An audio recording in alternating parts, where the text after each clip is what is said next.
You're right, folks. Welcome to the mid-season report on rebuilding Roma. If you're excited for this episode, hit the like button down below and subscribe if you're new as well for daily content on this channel. Also below my second channel, which is Resident Evil Village on there at the moment, and also my Twitch channel having Monday, Wednesday, Friday, and also more streams planned, bonus streams with watch-alongs being planned as a sports stream. So I may be streaming 3 times a week guaranteed, but then extra streams when I feel a game is I want to watch a game with you guys and play it. Not play it, watch with you guys. I'll do an update on that in a moment on my channel later today, my time. So today, guys, if you're wondering what we do on this channel, in this point, we just look at the squads at the midway point, usually at the end of December, because that's halfway through the season, really.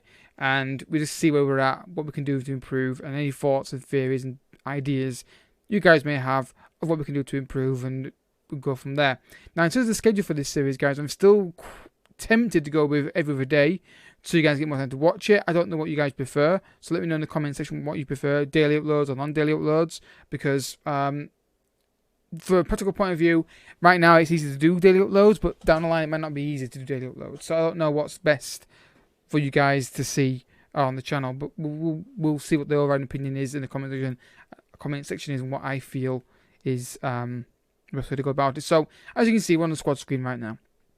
These videos aren't usually that long. I don't want to go too in depth because usually I've planned out what I want to talk about, and it's pretty obvious what I'm going to talk about. So first of all, you look at the average rating of the team. The highest per average rating at the moment is Riccardo Calaflori. Now, that would lean towards me saying that he's been one of the best players recently.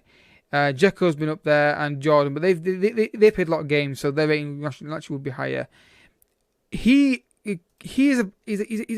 really good. I just not sure if he's going to kick on to a level I want him to be at, if that makes sense. But I'm going to keep playing him because he's not been terrible. He's been no worse than Spinazzola, and Spinazzola's got a problem with the fitness issues, so we've got to bear that in mind with him. His contract is good level on his contract as well. Look at the goal return we had there for players, and it's like Dzeko and nobody else. Attacking players, Yarmolenko, Mkhitaryan, Vinicius Jr. have all scored roughly what Dzeko has scored between them. So, essentially, he's got 10 goals this season. You look at the attacking players, Yarmolenko, Mkhitaryan, Vinicius Jr., El Shaarawy, and Pedro. It's basically what? 14 goals between them. Dzeko's got 10 on his own. So therein lies a problem with this team, is the attacking threat is not amazing, not really good enough at this point. We look at the tactic, which I want to go through right now. This tactic works. We do get a lot of possession. We do get in good areas. We get the balls in right areas, but we're just not getting any from these guys in this area here. Obviously, we've got players like Nicola Zanluz will come back into the team in the near future. In the next injuries update on here for the next 7 weeks and 3 months, between 7 weeks and 3 months out for. He will definitely help us with this creativity, I think. And also we've got players out on loan like King is under going to come back into the team, and players we can sell to get more money in next summer. I think so. We do need to look at just improving these wide areas. Left wing is definitely an area I want to strengthen. Vinicius Jr. has been okay, but I don't think he's really worth the fee we're going to have to pay for him. But it does show if we can get a better version of him who's more affordable, that is definitely a priority area. This area here is a definite priority I want to strengthen wherever I can. But there's other areas I need to strengthen. Goalkeeper is a must next season. The goalkeeper situation is pretty poor. I don't like my goalkeeper choices. I really don't. I mean, Paul Lopez worth £5 million. There's £5 million we can sell and get him in. Morante is the best keeper we've got, in my opinion. He's 37 years old. We need to get him out and need to get just a new goalkeeper. I mean, I'm looking at the physicality actually of Morante, and I'm thinking, you know what? Get Paul Lopez in there. Try Paul Lopez in there. I think he could be definitely worth a crack in net for a bit. Though I'm not overly fond of either keeper really. So that was that therein lies the problem with the situation. Centre back I think we're okay with. I don't think it's terrible. I think that's not a massive priority strengthening in the summer, or most likely in the summer. But I do feel like we just need to just add more quality. And I'm looking at finding really cheap gems that we can bring in and just not be amazing straight away, but can help us kick on a little bit and develop. Because I think that's what we're going to have to do to the money situation. Kind of gets itself in a better position. We need to just maximize development and youngsters rather than go for the big signings. So the competition outlook right now, we're currently third in the table. We are a point clear in of 5th place after losing to Lazio in the last episode. We need to kick on here.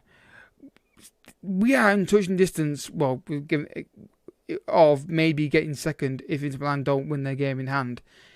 So I don't know whether I think I've said before on previous episodes, I thought we'd be around this area here, like 6th and 7th. In fact, we're third in the table is pretty impressive. Now you look at the Europa League, we qualified from the group, pretty simple group, wasn't that difficult. And the Coppa Italia Coca-Cola, again we've got a tricky tie against Torino potentially there, so that could be interesting to see how we get on in that one. But overall competition in Serie A, let's look at the actual stage and look at our record in terms of goal conceded. We've conceded 17 goals, which is the highest in the top. It's the highest in the top 7, but we've scored 26, which is about on par with Nazionale and Atalanta. So all we've got to do is just work out a way just to get a bit more secure at the back. Maybe goalkeeper helps with that. Maybe just better defending will help with that. We feel like we're not far away. If we can just cut out some of the goals we conceded a bit more, I'd be happy. But then again, we've not got a perfect defence. We have spinners all around. The centre backs are good, but we could do better maybe. I think better goalkeeper, better midfielders around there. Maybe a change formation could be a possibility, but we're not far off being a solid top 4 team, I don't think. But we don't have the consistency. When we look at the schedule here, you see, 1 goal, 2 goals. We don't concede many goals in the game. It's not like we concede like 3s and 4s. It's just the fact that, you look at the game here, 1 goal conceded, don't win the game. 1 goal conceded, don't win the game. 2-1 here, 2-1 there. 1 goal, lost the game. 2 goals there, we scored 3 in that one. We're not conceding massive amounts. It's just the combination of we're not consistent in front of goal. You see 0-0, 3-1, 1-0, 3-0, 4. You see there's no consistency in the goal scoring. No up here 2, but tight games. We need, up here was really bad. 1 goal, 3 goals in 4 games. You can see, and then kick on to get 4, and then 3. It is mind-blowing how inconsistent this lot is. But I do think it comes back to the fact we haven't got the strength in these attacking areas, behind here. And I think that's where we need to look at getting more young talent into the team. But with the finance situation as it is, which is not great, we've got £14 million in the bank balance, £11 million spent on transfers. We cannot sign everybody in January, so we need to pick up one position. And I think the position I'm going to pick is probably going to be a goalkeeper. I think if I can find a goalkeeper who is better than what we've got, that will probably be what I would do, because I don't rate Pau Torres' aerial ability at all, which is going to be a problem with the long ball issue. But I also don't like, while Rante is better in the air, I don't like the physicality of him. There's not a big issue for keepers, but I just don't feel like either keeper is perfect, and we need to look at that as a priority signing, I think, going forward, because otherwise we're going to come with the same problem again and again and again.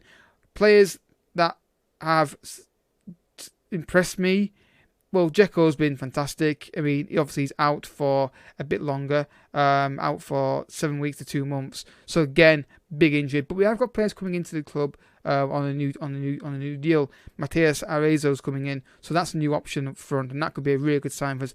These are the kind of player I'm talking about. When I talk about young players we can get in and develop, he's the guy I'm talking about. Cheap, good potential, can do a lot for us. He's got the pace acceleration. He's got the heading I need. This guy, I think, could be a really good signing for us. We need more of that. So if you've got any suggestions, guys, about players we can look at signing, young goalkeepers, I'm not averse to a young goalkeeper, but the areas I'm looking to strengthen mainly a goalkeeper for certain, right wing, left wing, definitely left wing. Right wing, I think would be okay. We've got Kengazone coming back. I think we can do okay with that next season. I think this guy needs to play more often in strike in the right wing position. I think Perez could be very good on right wing. I'm going to try and play him a lot more and just try and move away from Yarmolenko and Vinicius Jr. Because I don't want to keep relying on young lone players. They were supposed to be back up, but they did so well that I just felt like I had to keep them around for the sake of quality. So I'm looking for a left winger who's a youngster I can bring in, because El Shaarawy, I mean, he's got all the tools to be a really good player, but he hasn't got the consistency I need. But I think I'm going to try and move away from Yarmolenko and Vinicius Jr. and keep them as backup options, and then move forward with Vinicius Perez and Vinicius Jr. and just try and stick with that and see if that works. Also, guys, any issues with the tactic you're seeing yourself, you think could be improved upon, feel free. Our position, we're playing a higher line. I'm trying to stop the long balls of the pitch being, but it's difficult because long balls of the pitch sometimes are okay, sometimes they're not. So that's definitely an issue. The scouting network that I'm currently working on, I've currently got one scout in Central Europe. He's looking for young talent for me. He's found, well, I think the previous requests. So we are looking at young talent. Right? This is the kind of guy I can see myself signing. Obviously, to do a bit more development on him. Look at his attributes a bit more with more in-depth scouting. But you look at somebody like here, for example, a goalkeeper here who's got decent possible potential. Obviously, to do more scouting, but those are the kind of deals we have to look at due to our found situation. Looking at everybody else around here who's highly rated, these things we should go for. You're looking at someone again. We just got to be very careful who we sign and go for. So I'm looking at increasing our scouting range. I'll go through all these guys. I'm going to remove all these previous reports and then start afresh and see what they can find for me. They are looking for young talent. It's something we need to do because of this. The debt at the club is not terrible. It's £226 million. I've seen worse than that. So it shouldn't be a big problem for us. The projection is our turnover is £243 million, and this next season 226. So expenditure is £208 million, and it's the wages that are really high for that. So we need to cut down wages a little bit. That could be done from sales and be more cautious. They still want to have a new stadium built in the next 5 years. I would love that. I want to increase these two here would be fantastic. If we can get a new stadium and increase our commercial revenue, fantastic, would be amazing. We're improving our training facilities as well. It's going to be a slow build. It's not going to be an easy one, but I think we can do it. I think what we need to focus on is getting that Champions League spot. If we can get in Champions League for 2 or 3 seasons in a row, the money that will generate for us and the reputation that will increase for our club, I think is massive. So, but I'm fascinated to see what happens if we drop out of that, because we could well do so with the fact we're not amazingly consistent. I do feel like it could be a problem for us this season. I do feel like we could drop out of the top 4, but I want to see what the ball direction would be to that. Because I don't think we're going to win Europa League. I don't think we're good enough to win Europa League. But they want to get semi-final. They've got unrealistic expectations. Next season, they want challenge for the title. They need to get the priorities straight. This is not realistic for a club that doesn't have the quality. Juventus, Inter Milan are way ahead of us. This is not realistic in my opinion. And they want to become self-sustainable as well. You need to get investment into the club. Essentially, you've got to get investment into the club to help me, because I can make it self-sustainable if you give me a bit of money to help me get started with it. Because we can buy young talent. But again, everything's all interconnected: the scouting, the training facilities, the young players want to sign, German football, all coming together will work. I hope. But like I said, guys, we'll see what happens. Next episode, we will come back straight away for the Torino and Internazionale games. For the simple reason is Torino are basically 6th and they're second. It makes sense to do those 2 games. I don't like doing that often, but based on the fact that they've got the fixtures so close together and the fact that they're pretty high in the table, it makes sense. After that, I'll have to look at the fixtures a bit more in depth after that and see where we go from there. So there's my thoughts, guys, on this mid-season report. We're doing well. I'm happy. We're happy, but I'm just frustrated by the inconsistencies in the team. So any thoughts, guys, of players to sign, any tactical changes you think might work? You've seen the problems. Main problems we have. These guys are consistent behind the striker. Midfielders are okay, but again, they're not amazing. Defensively, we leak too many simple goals. And again, thoughts in the comment section. Now you can see Tacticon there. Any thoughts you feel you want to put in the comment section, feel free to do so. So if you've enjoyed it, and I hope you have, hit the like button down below. Subscribe if you're new as well, and I'll catch you all next time. Bye bye.